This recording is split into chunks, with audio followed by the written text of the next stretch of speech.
नमस्कार। इन खबर में आपका स्वागत है। मध्य प्रदेश विधानसभा चुनाव के लिए कांग्रेस और बीजेपी दोनों तैयारियों में जुटी है।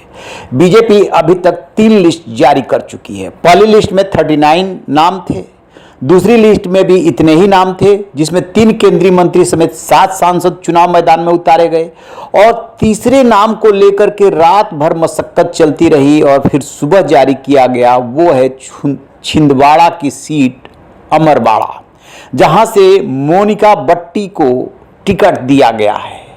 इसके बाद से ही चर्चा हो रही कि आखिरकार मोनिका बट्टी कौन है जिनके लिए तीसरी लिस्ट जारी की गई और उस लिस्ट में सिर्फ मोनिका बट्टी का नाम है। तो आपको बता दें कि मोनिका बट्टी कुछ ही समय पहले यानी कि 19 सितंबर के आसपास बीजेपी में शामिल हुई हैं। इन्हें शिवराज सिंह चौहान जो सीएम है उन्होंने पार्टी में शामिल कराया था और अब उनको टिकट देने की घोषणा की गई है।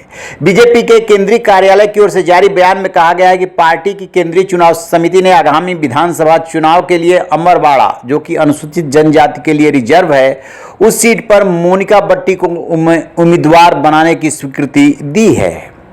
वो गोंडवाना के पूर्व विधायक मनमोहन शाह बट्टी की बेटी है। बताया जाता है कि मोनिका को टिकट देकर कमलनाथ के गढ़ में ही बीजेपी ने बड़ा दांव खेला है, उनके घर में ही घेरने की कोशिश की है। पहले मनमोहन शाह बट्टी भी गोंडवाना गणतंत्र पार्टी का गठन कर कमलनाथ को सीधी चुनौती दे चुके हैं। इस लिहाज से मोनिका बट्टी इन्हें सूट कर रही थी। मनमोहन शाह बट्टी ने सरकारी नौकरी छोड़ करके अपनी पार्टी का गठन किया था। 2020 में कोरोना की वजह से उनका निधन हो गया था। इसके बाद पार्टी की कमान उनकी बेटी मोनिका बट्टी ही संभाल रही थी। उनके न रहने के बाद गोंडवाना गणतंत्र पार्टी के भी 2 हिस्से हो चुके हैं। एक का नाम गोंडवाना गणतंत्र पार्टी है और दूसरे का नाम अखिल भारतीय गोंडवाना पार्टी। मोनिका बट्टी फिलहाल अखिल भारतीय गोंडवाना पार्टी की कमान संभाल रही थी, लेकिन बीजेपी में शामिल होने से पहले उन्होंने प्राथमिक सदस्यता और पद से इस्तीफा दे दिया था। तभी से ये बात चल निकली थी कि मोनिका बट्टी को बीजेपी चुनाव मैदान में उतार सकती है और जितने भी दावेदार थे वो मायूस होने लगे थे। और अब मोनिका बट्टी को फाइनली बीजेपी ने चुनाव मैदान में उतार दिया है। उनके इकलौते नाम की तीसरी लिस्ट में घोषणा की गई है, इसलिए भी और ज्यादा चर्चा हो रही है। चूंकि छिंदवाड़ा सीट जो है वो कमलनाथ की प्रतिष्ठा से भी जुड़ी है।